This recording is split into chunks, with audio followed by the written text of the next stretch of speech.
Well, hello. Welcome to Real Estate with Wendy podcast. In the booth with me is Jean. How you doing? I'm doing great. How are you doing this afternoon? Good enough to be here. Well, let's jump right in. We've got another exciting topic today. Today, we're going to be talking about tax sales. Tax sales are something that some people have been investing for years and years and years, and they really don't know anything about. This is just a special niche that some people get into and find to be one of the best ways to get going, especially to create that equity that we talked about in another podcast. Equity can get you into lots of other methods of investing and diversifying your portfolio, but first, you have to find a way to get into the door. The way that these sales work is this. You purchase a home. Let's take, for example, the home across the street from the one you live in.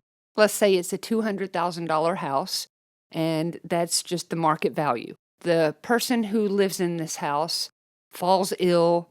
They're no longer able to work. They're no longer able to do anything, pay their taxes, etc.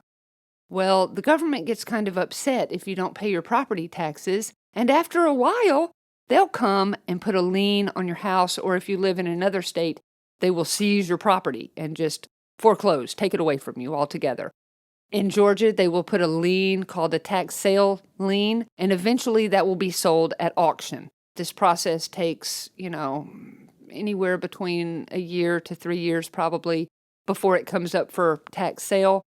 Either way, once it shows up on the auction steps, they are available for pennies on the dollar. So a $200,000 house you could probably get for $10,000 to $20,000, and that's, owned outright.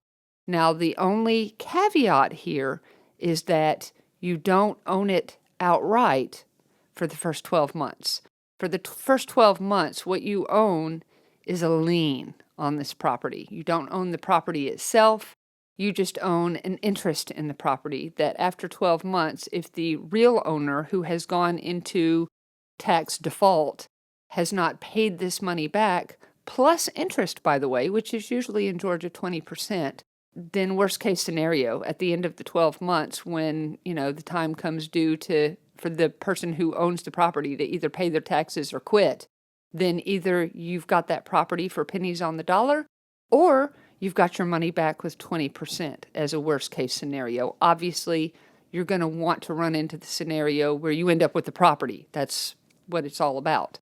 But again, the risk here is below zero because worst case scenario, you've made 20%. I don't even know of banks or, anybody else who's given you 20% on your money. That sounds like a good return on investment to me, just right out of the gate. But let's just say, again, with tax sale properties, you're hoping that at the end of the 12 months, instead of them having the money to pay you back plus interest, that they don't have the money to pay you back. Then you've hired your attorney, you've gone through the process of having it advertised in the newspaper, and you have earned the rights to now own this property. Now it's yours, and you've got not just the lien, but now the deed to the house itself. Once you've gotten that deed to that house itself, now after the full year that you've waited and it's yours, now you can dig in. You can start seeing, does it need to be renovated? What do I need to do? Can I rent it right out without doing anything to it? And you can see where you stand with that property.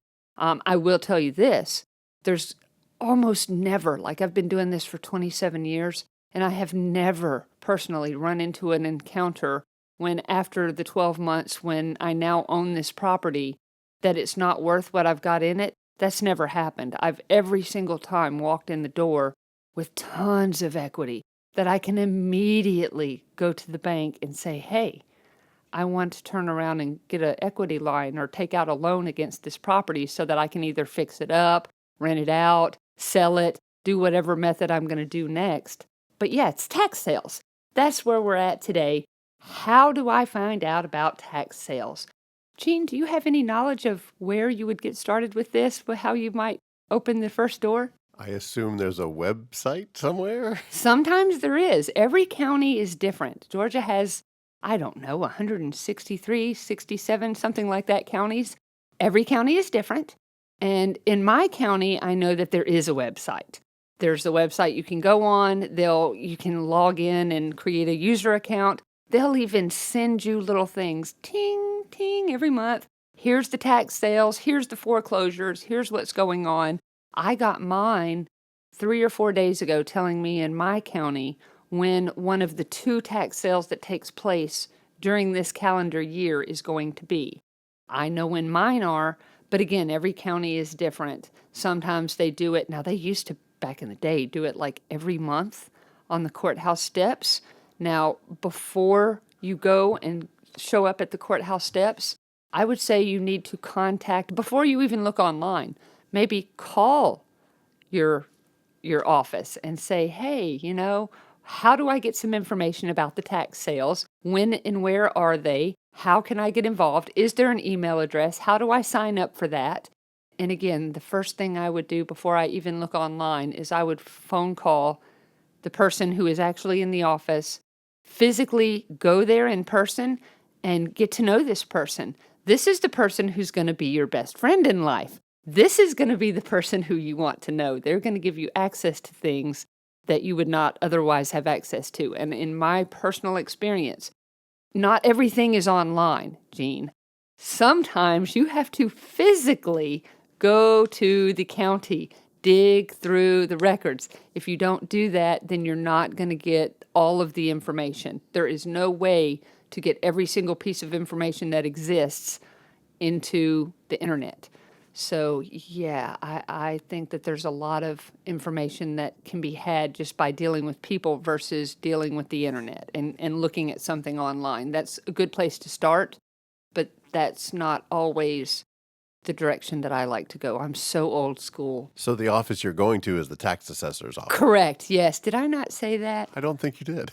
You did say county, you did say office. Okay, so the tax assessor's office, and you can look that up online.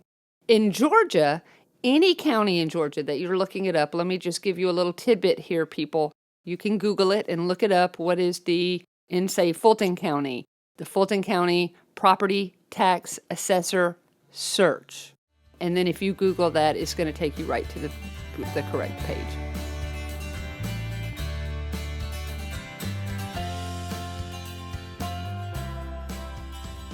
Okay, so let's dive in first. Let's start talking about the tax sales. And step number 1, when you're getting ready and you're preparing for the tax sale in your county, let's just say Fulton County, just for the sake of us using a county. Let's say I'm in Fulton County, I live here, and I want to go to a tax sale. So I go online and I look at the Fulton County Tax Assessor webpage and I see the search button so that I can go to the tax assessor's website. And I look up the information and I find out, okay, here's the phone number to call.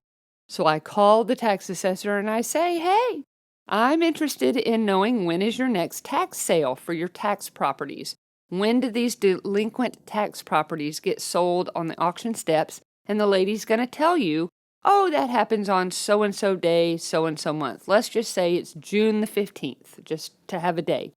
So, okay, the tax sale is going to be on June the 15th of this year. Great. So what do I need to do to get ready? Okay, let's say now it's June the 1st, and I've got 2 weeks. Well, what I want to do to get ready is I want to see, hey, can they print me out a list? In most counties, you're going to have to physically go to the tax office. They will not email you a list. It does not exist. Nice try, ladies and gentlemen. You're still going to have to go to the tax office. You'll walk out of there with a list of hundreds of properties. You're going to then need to get in your car and go research each and every one of these properties. Research, drive around, and research is steps 2 and 3. You get in your car and you start driving. And then number 3 is research each and every one. You're going to find 87 to 92% of these properties are going to be empty, vacant lots that do not have a house, do not have a shed, do not have anything on them. They're just vacant lots.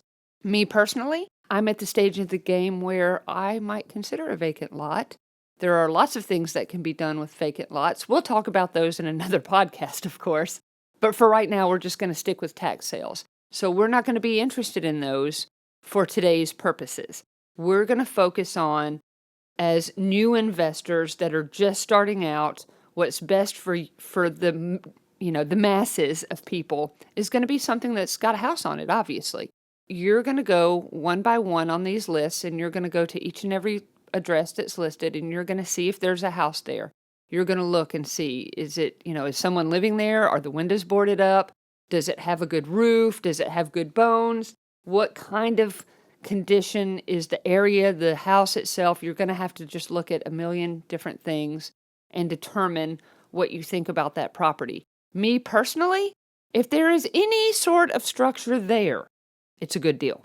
Why? Because you're buying it for pennies on the dollar, and you have to keep this in mind. You have to just keep it real simple. There's something standing there, and then you move on to the next property, or it's a vacant lot, and then you just cross that off your list. If there is anything standing there, it's still on your list right now as far as I'm concerned. This is just me giving you pearls and tidbits here. But yeah, so at the end of this list, when you've driven around all day and you've seen probably 50 properties, or maybe, even more, you've got a list of 5 that have houses or structures on them. And then you get to choose between these 5 to see which of the ones you want to do even more research on, which you're then going to go home and you're going to spend a little time diving in, looking at the tax sales, what the taxes are on it, what they say the property's worth, what it was appraised at last, what it was bought and sold for the last several times. Like, there are ways. And if you don't know how to do this, ladies and gentlemen, just call a realtor, call somebody who's a real estate agent who can help you out with these numbers and help you out with these properties and seeing what the values and the comps may be. And even your realtor, probably, if you get somebody who's going to work with you and you tell them that you're an investor, you're looking to do this, they're going to work with you and give you information because they know that you're going to work with them in the future and make them money as well.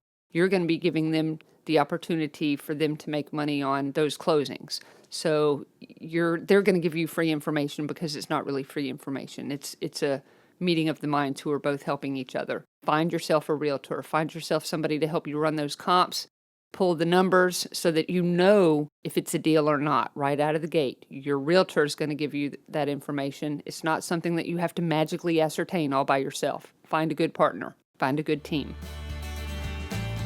Okay, so you've driven, you've done your research. Now we're to the day of the sale. We are at the courthouse steps, and we're going to have an auctioneer in front of us, and he's going to call out the auction, and he's going to be fast and loud with all of the different things that he says. So what is our strategy? And I'm going to give you another little tidbit, a little pearl here. This is something that I'm probably going to get shot for saying this, but I like to get to the auction early. I like to talk to people, and I like to find out what exactly is going on. What are these other people here for? What are they bidding on? I know it is taboo, but I will talk to every person there to find out what they're after so that they know what I'm after so that we can hopefully, hey, let's don't bid against each other. Hey, let's be on the same team here because you're not interested in my property and I'm not interested in yours. Let's work together. And I have found that sometimes this method works. Sometimes it actually works well. Not always. Some people look at you like you're crazy when you say stuff like that, but if you don't ask, you'll never receive. If you don't try, you'll never get. I personally recommend going early, finding out what everybody else there is after, see if they'll tell you what they're interested in and what their knowledge base is. Exchange phone numbers. Help each other out. If that works for you, I'm here to tell you I have met so many wonderful people that way, and we now don't compete against each other. We work together. So that's what I like to do day of sale. I like to find out before the auction even starts how many people are going to be there, how many people are showing up, what are they interested in, what are they buying. Some of these people are going to be the mortgage people from the bank working the foreclosures. And that too is another topic we'll talk about later. You may be interested in buying foreclosures as part of your acquiring investment properties strategies.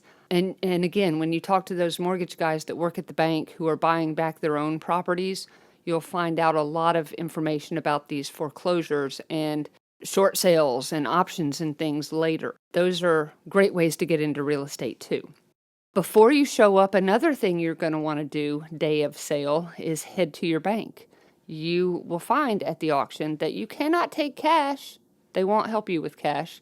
And you cannot give them a check once you've won your bid and you say, oh, I bought this for $20,000.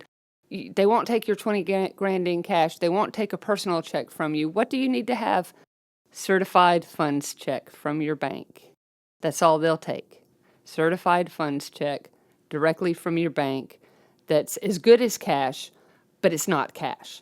So that's what they're going to expect to see at any of the tax sale places that I've ever been to. Any of the courthouse steps, any of the tax offices, they all expect to see certified funds checks. And that's just the mode of tender that is the only accepted mode of tender. And that's something they probably have on their website too, that you need to bring those certified funds checks. Left blank, because they'll show you how to make them out. Okay, so now you've gotten in front of the tax sale, you've got your certified funds checks in your pockets, you've bid on your property. Let's say you get it for 20 grand. It's a $200,000 house. It's one you've been looking at, you've researched, it's worth the money, there's tons of equity here. It's a $200,000 house you're picking up for 20 grand. Yay! You've handed them your certified funds checks. Now you quote unquote own it, right? No, you don't. What do you think happens as soon as you walk away from that auction? You have to wait 12 months. 12 months. You have to wait 12 months. You cannot touch it. You cannot remodel it. You cannot go in it. You cannot anything. You have no legal rights to this home. You can't do anything at all with it. You just have to sit there and wait. Now, the 12-month seasoning period, you just sit there. There's just nothing at all you can do. But you can have your attorney on standby, because at the end of the 12th month, on day 366, you go trotting straight to your attorney and you say, hey, remember this property? Here's what we're doing now. I need you to send out this whatever paragraph that says that this particular property, here's your notice that in so many days this property is going to be reverted and the lien is going to be sold to, now I would own the property. And you have to give legal notices for, I think it's 45 days. But again, your attorney is going to know that information. And I don't recommend trying to do this stuff yourself. I have seen people do it. I've seen them do it successfully. I prefer to use my attorney because I've got better crap to do in my life. They don't charge me that much to do, it's a lot of work. So again, I hire the attorney. They come in and they put something in the newspapers in that particular county that says whatever stupid verbiage it has to say. And then in 45 more days of running that ad, then it's mine, as long as they have not paid for it. So at the end of that 45 days, what do you think would happen, Gene? I'm sorry, but I'm still stuck on the fact that you can't do that print advertisement within the 12 months. So after 12 months of waiting, your prize is you have to wait basically more than a month more. Correct. Yeah, that stinks. That is the way that works. Now, I will say this. At the end of the 12 months plus 45 days, you've paid 20 grand. You may have to do quite a bit of remodeling on this property. Yeah, it's worth 200 grand, but it's worth 200 grand fixed, let's say. So maybe in the stage it's in, maybe it's only worth 100 grand. If it's only worth 100 grand, how much do you think you should borrow against and pull out of that equity? There's a rule multiplier. It's 50%. This is my number, ladies and gentlemen. This is not everybody else's number. Everybody else in the world is going to tell you 75%. Never take more than 75% of your asset, pull it out, and go do whatever with it. They're going to say it's 75, and I say no. No, that is wrong. It's 50%. You will always, always, always remain safe. You'll never go under if you follow my calculations. There are much safer calculations, and I'm here to tell you it never falls. The value of the house never falls below that 50% margin.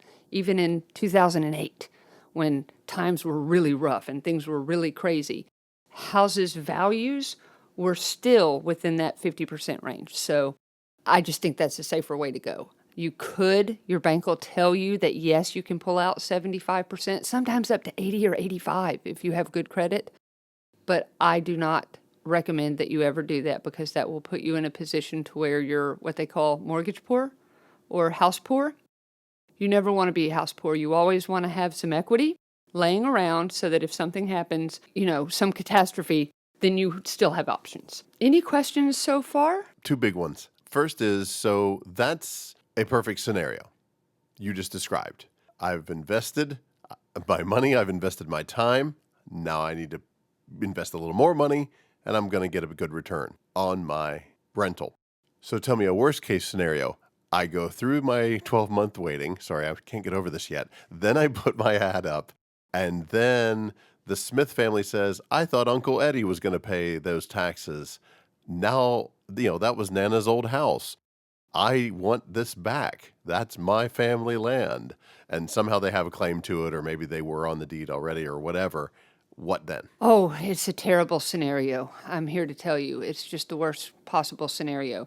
But even in the worst possible scenario, if that does happen and you've paid for this attorney to run these ads, and you've put this money out, and you've spent this to get this position in place where now you're the owner, and you've paid for these liens, and you've done this, so you'll recoup. Worst case scenario, if they want their house back, they have to pay you for your attorney and your fees for filing. They have to pay for your lien cost. They have to pay for everything, every dime that you've put out, plus the 20% interest, plus whatever the tax original amount that you paid to acquire this position in the first place. So have you lost? No, you just haven't gained as much as you would have gained if you really won. You just won less. Do you know of any situations where, again, the Smith family reaches out to you and says, hey, this is my land, I want it back, and you sweet talk them and tell them, do you really want it back? No, I have not encountered that. Either A, they want it back and they're taking it back, and they're going to pay what they legally, they legally have the right within this time frame. Now, either they're getting it back and there's nothing that can be done about it, and there's no friendly or not friendly, it's just the way it works, or they're outside of that time frame. They have not met these requirements in time, and it's all yours. It's black and white. There is no gray area here of, oh, they've done this, or oh, they've worked so hard, and it's just one extra day. No, there's no extra day. If it's past the time frame, it's past the time frame. If it's past the laws of legality, it's past the legality. And it is what it is. You're either getting your money plus your 20% and what you've got in it, or you're getting the whole house and you ain't getting nothing else. In the scenario I just set up, that was the whole time allotted. But this could actually happen at 6 months in or 2 months in. No. You have to, once the clock starts, it's 12 months plus 45 days. Regardless, like that's the time frame. Like, okay, so you buy it on the courthouse steps. That starts the clock of 12 months. You have given them now 12 months to either pay you back plus interest, or the property is yours. This is like a loan. It's not initially supposed to be where you wind up with the property. You initially are taking out a lien on someone's house, and if they don't pay this lien back, then you snatch the house. That's how it's designed to be, so that the former owner can still have a chance. But in my experience, like 90% of the time, it's toast. It's done with. They rarely ever, if they couldn't afford to do it, if they couldn't afford to pay their taxes the first time, what makes you think that it's going to happen at the last second? It's just not a likely scenario. It hasn't worked out, maybe twice for me in 27 years. Have they come back and got the land and got their rights back? Yeah, twice in 27. All the other times, like 90-something% of the time, no, they were never getting their stuff back. They didn't have the money then. Whatever circumstances put them in that position, they have a different mindset. They have a different mentality. And those type of people with those type of mentalities are never going to change their mentality. Therefore, they're never going to be out of those positions. They're never going to be investors, and they're never going to think of, oh, I could do this. I could do this. That's just not the way it works out, unfortunately, for those types of people. But we aren't those people. We're investors, and we make it work no matter what. Well, I originally said I had 2 questions, and that leads me perfectly into, is there a world where investors, like a single investor, this is how they invest? They find 5 tax sale properties to invest in this month and this year. I know it's not gambling, but anyway, they take that gamble and they go ahead and invest in 5. And if 5 of them don't turn into rentals or property they can resell or properties they can flip, then they're going to make 20%. Is that governed by the state? That is governed by the state. Okay, so in other words, I can put my money in savings. I can put my money in a possible tax sale. Either way, I'm either going to get a house out of it, I'm going to get land out of it, or I'm going to get my 20% out of it. This is what the wealthy people are doing. This is what they're doing with their money. This is why they're doing this with their money, because you can put your money in the bank, and it'll earn you, 1% to 3% interest at best? You can put your money into real estate. You can put your money into stocks. You can put your money into any number of things. But think about this, Jean. Where are all the rich people putting their money? What do the rich and the wealthy people of the world do? What do the Donald Trumps and the JP Morgans, what did these people do with their wealth? They use their wealth to make more wealth, and that wealth makes even more wealth. So again, this tax sales, some people do nothing but tax sales. That's all they do all the time, and that's great. That's a wonderful method to acquire the equity that we've been talking about in some other methods like the Burr method. However you come about your equity is wonderful.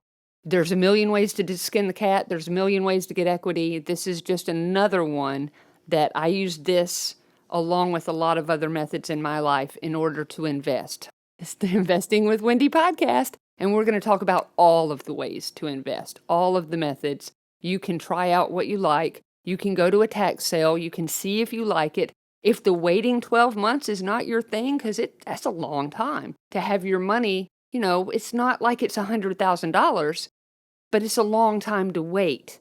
And if 20 grand is all that you have in life, this may not be the method for you to start. You may want to wait until you've done a few other things to do a tax sale.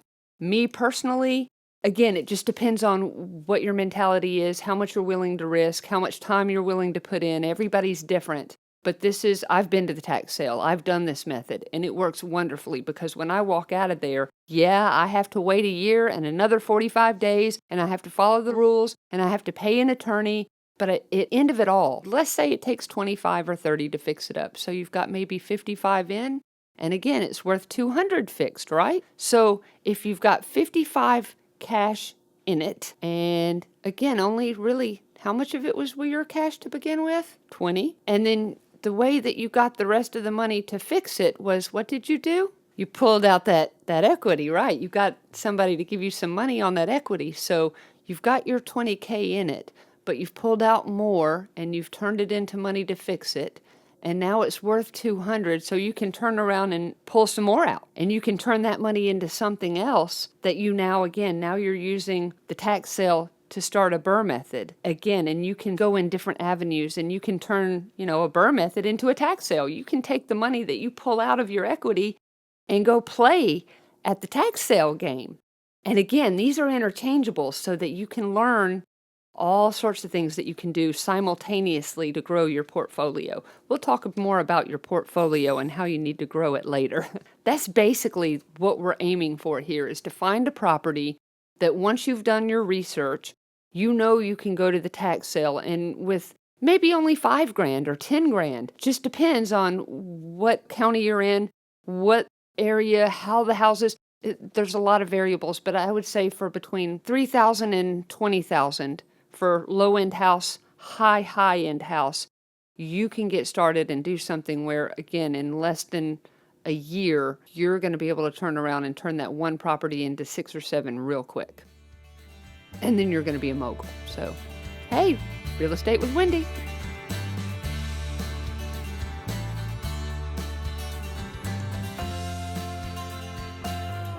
This has been a Real Estate with Wendy podcast.